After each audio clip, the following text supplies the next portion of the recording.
Now let's get into our next discussion now. We're talking about debts, we're talking about budgets, allocations and all of that in the next discussion. 1.8 trillion naira has been set aside for debt servicing in the 2017 budget in Nigeria. Now, some Nigerians feel this is too high, while others see nothing wrong with provided the loans were utilized for economic benefits. Of course, remember, this year's budget is 7.44 trillion naira. Lara Folayon has that report. The 2017 budget as passed by the legislature allocates 1.8 trillion naira to servicing local and foreign debts, as well as a sinking fund for maturing loans. Some Nigerians feel it is sad that this amount, which represents 24% of the expenditure plan, is slightly lower than the capital votes and indicates the country's debt profile may be fast getting out of hand. We've been hearing of that in the time past, servicing of debt, and this debt that you are servicing does not have immediate impact on the average Nigerian. Another school of thought thinks it is not enough for the budget to allocate huge funds for debt servicing. It argues that the people have a right to know how much the debts to be serviced have brought about economic development. What we want to be sure of is to measure it against the eventual impact, against the number of jobs created, against the number of outputs and activities. So every spending in infrastructure has a ripple effect in creating jobs and things like that. So if we can see that translate, then it makes sense. But if we don't see that going into like capital projects, if that debt is taken for recurrent expenditure, then we are really like in a crisis. A number of people argue that more financial resources should have been allocated to capital votes and not debt repayment. It should be maybe not in great percentage, then the infrastructural work should be more than the debt. Nigeria's fiscal authorities have denied that the country's debt profile is too high. They rather say it is revenue that is too low. But the average Nigerian feels these debts could be minimized if the right business environment is put in place for foreign and private infrastructure investments to thrive in the country. I think focusing more on the private sector in terms of raising capital for them to embark on critical infrastructure projects is something we can do to avoid taking debt to do some of those things which they could have done as well. Debt servicing is the third biggest allocation in the 2017 budget. The amount is 66% of the country's existing revenue, while recurrent and capital expenditure accounts for 34%. Lara Folayon, TVC News, Abuja. All right, that's the background to our discussion. And on May the 11th, Nigeria's National Assembly passed a harmonized budget for this year and pegged it at 7.44 trillion naira. And the executive had sent a 7.3 trillion naira budget proposal to the National Assembly. Yes, and this indicates an increase of 143 billion naira. Now, the approved budget was based on the medium-term expenditure framework with the benchmark price of crude oil pegged at $44.05 per barrel based on crude oil production of 2.2 million barrels per day, an exchange rate of 305 naira to a dollar, GDP growth rate of 2.5% and inflation rate of 12.9%. Now, in the budget passed, 434.4 billion naira is for statutory transfers, 1.8 trillion naira is for debt service, and 177.5 billion naira is for sinking funds for maturing bonds. Also, 3 trillion naira is for recurrent expenditure and 2.2 trillion naira is for capital expenditure. We have more than in 2016, the sum of 1.48 trillion naira was set aside for debt servicing. This year, the National Assembly has approved the sum of 1.8 trillion naira for debt servicing, and this amount will cover both interest on debts and the principal. Now, in February 2017, the Debt Management Office of Nigeria disclosed that the nation's total budget profile currently stands at 17.34 trillion naira. That's about $57 billion. Of the debts, of total debt stock, external debt stands at 3.48 trillion naira. That's about $11 billion, while domestic debt stock is put at 13 trillion naira. That's about 45.9 or 46 billion. Now, the Federal Ministry of Power, Works and Housing received the highest fund of 3.7 billion naira, followed by the Federal Ministry of Transport with 241.7 billion naira. Others are Ministry of Health with 55 billion, Education 56, Defense 139, Interior 63, Ministry of Water Resources 104 billion naira. To mention but a few. Well, we have Nemeka Obieri, a financial analyst, is going to be breaking this down and simplifying it for us so that we can understand. Let's even clarify this. First of 18 trillion naira budget of the last 3 years, leaving only 13.8 trillion naira for both recurrent and capital expenditure. 18 trillion naira is what the budget has been for the last 3 years. Nemeka Obieri, good morning. Thanks for joining us. I thought I needed to put that there. I wish we have an hour, but I don't think we have that luxury of time. No, we don't have all the time as well. Yeah, so we spend a quarter of our entire budget, yearly budget, on debt servicing. How does an economy recover or grow with this? Because I think we have to look at it clearly. 1.8 trillion naira to service debt. And just like he pointed out, the minister, the debt management office pointed out 17.36 trillion naira total debt obligation. Remember, as of May 29, 2015, our total debt obligation was at about 12 trillion. It simply means between 2015 May till now, we've borrowed 5.3 trillion naira. Where did we put the money? Now, back to the budget itself.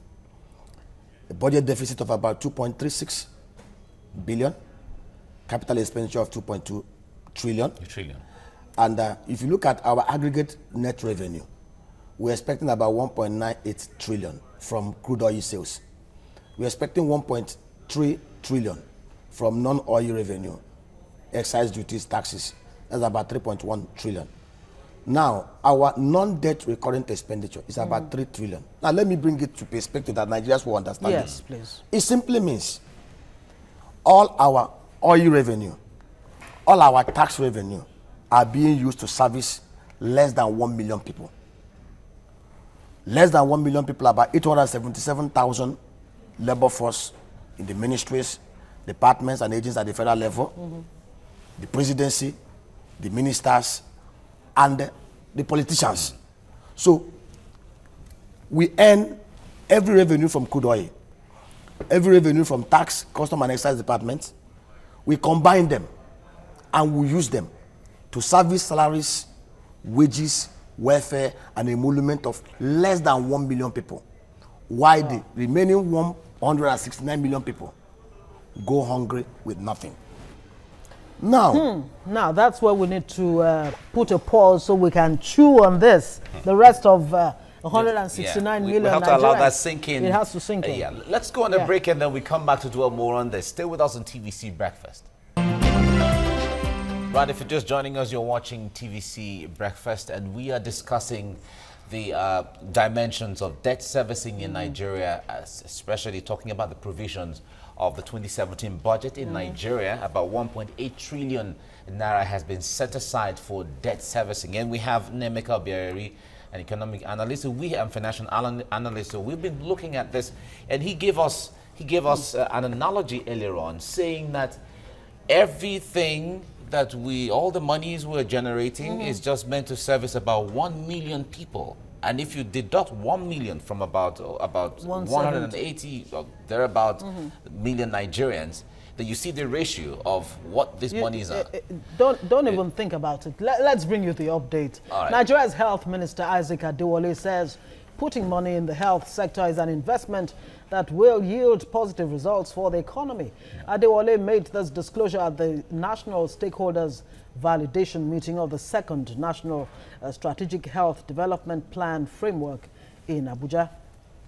Now, queues have resurfaced at filling stations in Ado-Ekiti, the Ekiti state capital, and all over the state. Motorists say the current fuel scarcity became noticeable last Friday. Now, most filling stations in the state have closed temporarily because petrol, the major product, is out of stock.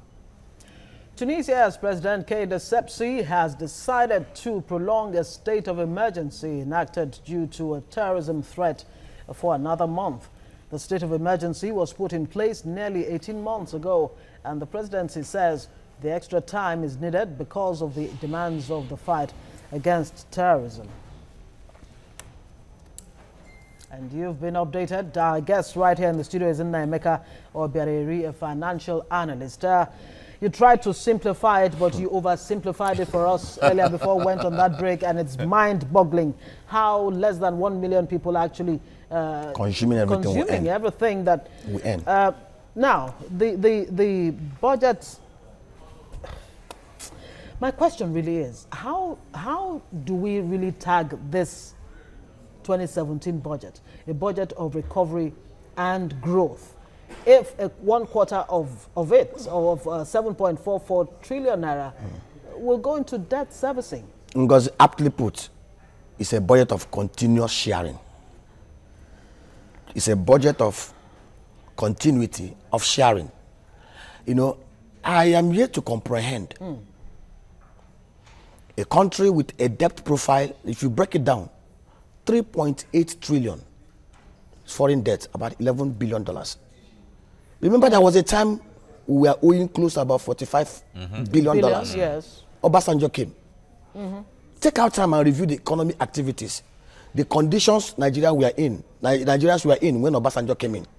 Look at all the parameters: oil prices, production, output, inflation rate, and all the indices.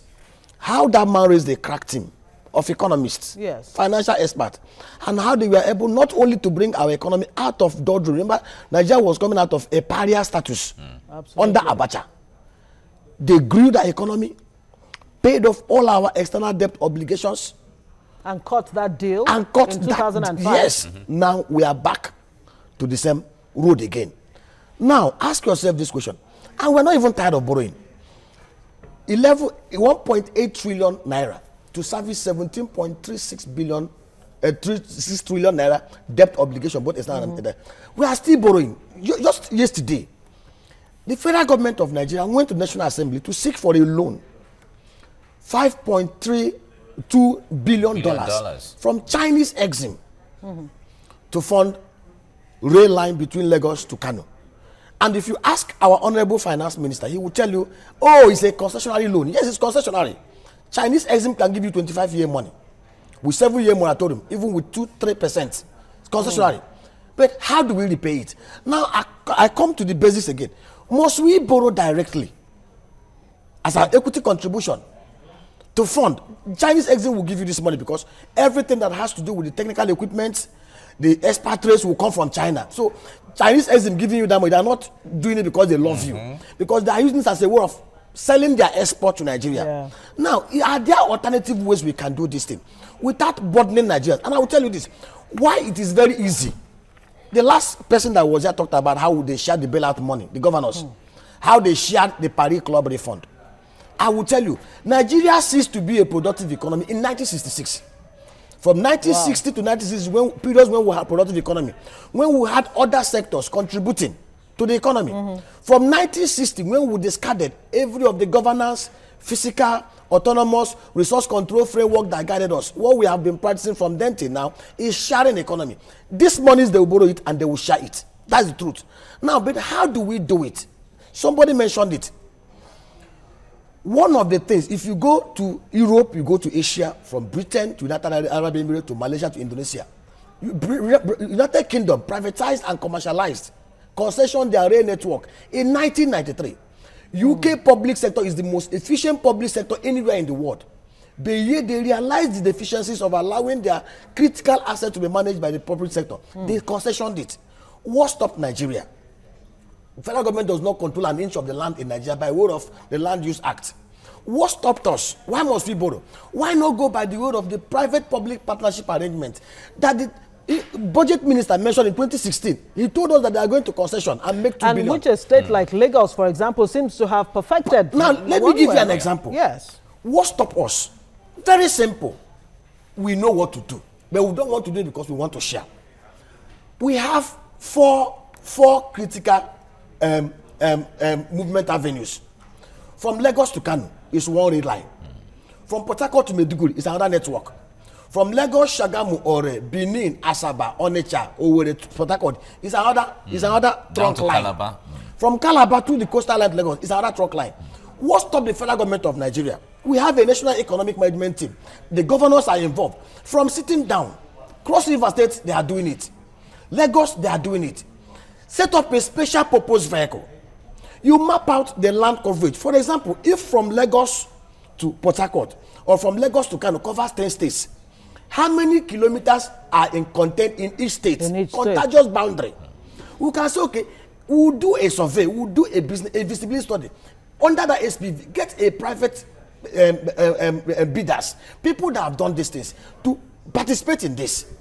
You do it. If, for example, we have 1,300 kilometers from here to Kano, how many kilometers of road are contained was covered in Lagos? How many kilometers in Ijebu, Ogun State? How many in Kwara? How many in Kogi? You map it out. We say, okay, it will take us $5 or $10 billion to do this project.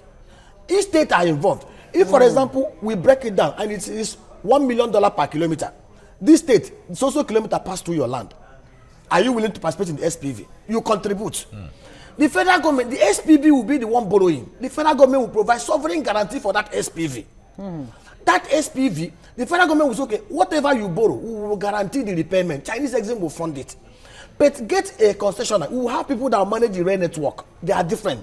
We will have people that will manage the coaches and the freight. Let me tell you, 170 million people, we don't have real road network.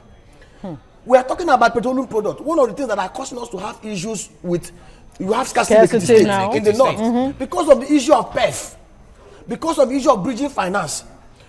Of course, PEF is petroleum equalization fund. What 200 trucks can do moving product from Ohara or Port Harcourt or Lagos to Kano, one train coach can do it. But must we borrow? Go and show me one public sector corporation that is working efficiently. From the refineries to all the only ones that are working are the ones that the federal government of Nigeria sold. The only ones that are working are the ones that were built under a private public partner initiative, like the Nigerian liquefied natural gas. Yeah. But we have a moribund Nigerian Railway Act of 1955. First of all, we should go back, amend that bill to incorporate these features. We cannot reinvent the wheel. We can go to Britain, go to United Kingdom, 2 months, take it out. Fola Adola in 2002-2003 went with a team that went to Chile, South America, to study their reform pension regime. And they brought it to Nigeria and implemented it. It is working. What stops us from impaneling such study tours? Go to these countries that have done it. UK has a landmass of 238,000 square kilometers, but they have rail coverage of 16,000 kilometers. Nigeria has a landmass of 928,000 kilometers. We have rail coverage narrow that is outdated of 2,100 kilometers. What stops us from doing the right things? I'm tempted to actually allow you go on, because I'm sure we'll get so much information from all the all that you're telling us. But let's try and break it down. Allowing states to accumulate such debts in the first place. The Emir of quoting the Emir of Kano now, Lamido Sanusi, he cited the case of governors going to China to reach agreements to build light rail, the rails you've just been talking about. Every component, every aspect of that contract, both the train itself, the driver, everything, the builder, all Chinese in such a way that it does not benefit the Nigerian in any way. Why do we allow this to continue? How can we stop this? Because we allow it to continue because, see, the truth is, they can't go to Europe, they can't go to America. The Chinese will provide them with the corrupt windows to launder money, to siphon monies, and to move monies around. It's very easy. They can't try it in Europe, they can't try it in America. They will go to Asia climes where it is possible for them to do these manipulations. Ask yourself these questions. Does the government have capacity to do this? No. Nigerian over time have discovered how did we even accumulate this 17 points in the first place? Trillion. What did we invest in it? From Ajokuta steel to all the moribund refineries, we borrow these monies because we want to share. The revenues are not trickling in from the fiscal side. So the fastest way is to borrow this money, share it, and allow the posterity, Nigeria's unborn generation, to pay it. But if we can drive this through these structures, the SPV liability of the SPV balance sheet will be on the SPV. The government will only provide guarantee. It will be efficiently run.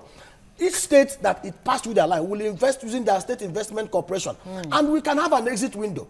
Over time, 70% of investment can be sold to Nigerians. We have diaspora inflow of about 25 to 30 billion dollars. All right. If you create such investment windows, Nigerians will invest. Nemeka, I just wish we had time to really break these things down and understand the better, because you're provoking the mind of Nigerians as to what to do and how to do it.